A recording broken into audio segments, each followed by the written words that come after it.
نحمده ونصلي ونسلم على رسوله الكريم بسم الله الرحمن الرحیم قال النبی صلی اللہ علیہ وآلہ وسلم انی اعطیت مفاتیح کل شیء۔ اللہ تبارک و تعالی نے اپنے پیارے حبیب علیہ الصلاۃ والسلام کو با اختیار نبی بنا کر بھیجا، اور آپ علیہ الصلاۃ والسلام کو اتنے اختیارات عطا فرمائے، اپنی عطا سے اتنے اختیارات عطا فرمائے کہ رسول مکرم صلی اللہ علیہ وآلہ وسلم جو کچھ بھی چاہتے تھے اور جیسا بھی چاہتے تھے ویسا ہی ہو جاتا تھا۔ سرکار دو عالم صلی اللہ علیہ وآلہ وسلم کی بارگاہ میں جب کوئی سائل سوال کرنے کے لیے آتا تو آپ اس کا سوال پورا فرما دیتے، جو کچھ مانگتا عطا فرما دیتے، اور اگر کوئی حضور علیہ الصلاۃ والسلام کے پاس آنکھ کا ڈھیلا مانگنے کے لیے آتا تو حضور اسے وہ عطا فرما دیتے، اگر کوئی قرض ادا کرنے کے لیے آتا تو حضور دعا فرما دیتے، اس کا قرض ادا ہو جاتا۔ کہیں پر پانی کی قلت ہو جاتی تو حضور علیہ الصلاۃ والسلام وہ قلت بھی دور فرما دیتے، اور یہ کام اللہ تبارک و تعالیٰ کی عطا سے ہی فرما دیتے تھے۔ کسی نے کیا خوب کہا ہے کہ نہیں سنتا ہی نہیں مانگنے والا تیرا، واہ کیا جود و کرم ہے شاہ بطحہ تیرا، نہیں سنتا ہی نہیں مانگنے والا تیرا۔ کہ یا رسول اللہ صلی اللہ علیہ وآلہ وسلم، جو کوئی بھی آپ کے در پر آتا ہے ہمیشہ سرخرو ہو کر ہی لوٹتا ہے، ہمیشہ آپ صلی اللہ علیہ وآلہ وسلم سے لے کر ہی لوٹتا ہے، کبھی خالی ہاتھ نہیں جاتا۔ سرکار دو عالم نور مجسم صلی اللہ علیہ وآلہ وسلم کی بارگاہ میں حضرت جابر بن عبداللہ رضی اللہ تعالی عنہ آپ فرماتے ہیں کہ حضور کی بارگاہ میں حاضر ہوا، اور ان کے والد جو تھے وہ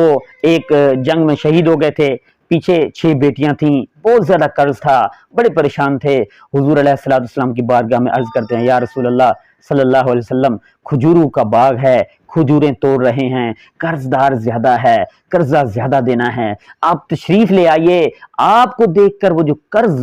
لینے والے ہوں گے وہ کچھ دھیمے پڑ جائیں گے، وہ کم سختی کریں گے، وہ جھگڑا نہیں کریں گے۔ حضور علیہ الصلوۃ والسلام نے ارشاد فرمایا کہ اے جابر بن عبداللہ رضی اللہ تعالی عنہ، آپ جائیے، کھجوریں توڑیے، میں آتا ہوں۔ حضور علیہ الصلوۃ والسلام جب تشریف لے آئے، مختلف ڈھیریاں بنی ہوئی تھیں، حضور علیہ الصلوۃ والسلام نے 3 چکر لگائے۔ چکر لگانے کے بعد آپ علیہ الصلوۃ والسلام نے جابر بن عبداللہ رضی اللہ تعالی عنہ کو فرمایا کہ اپنے ہاتھ سے اب جتنے بھی قرضہ لینے والے ہیں ان کو دیتے جائیے۔ حضرت جابر بن عبداللہ رضی اللہ تعالی عنہ فرماتے ہیں کہ میں دیتا گیا یہاں تک کہ سارے قرضداروں کو قرضہ مل گیا، لیکن کھجور کے ڈھیر میں ایک کھجور کی بھی کمی نہیں آئی۔ تو یہ تھا حضور علیہ الصلوۃ والسلام کی برکت، آپ کی ذات کا عطا کرنا اور اللہ تعالیٰ سے دعا کرنا، تاکہ جو امتی تھے، جو صحابہ کرام رضوان اللہ تعالی علیہم اجمعین تھے، وہ سرخرو ہوتے حضور علیہ الصلوۃ والسلام کی دعا سے۔ اسی طرح حضرت قتادہ رضی اللہ تعالی عنہ کا جنگ احد میں آنکھ کا ایک ڈھیلا باہر نکل آ گیا، لڑتے جب حضور علیہ الصلوۃ والسلام کی بارگاہ میں تشریف لاتے ہیں تو حضور علیہ الصلوۃ والسلام سے عرض کرتے ہیں، یا رسول اللہ صلی اللہ علیہ وسلم، آنکھ کا ڈھیلا باہر آ گیا ہے،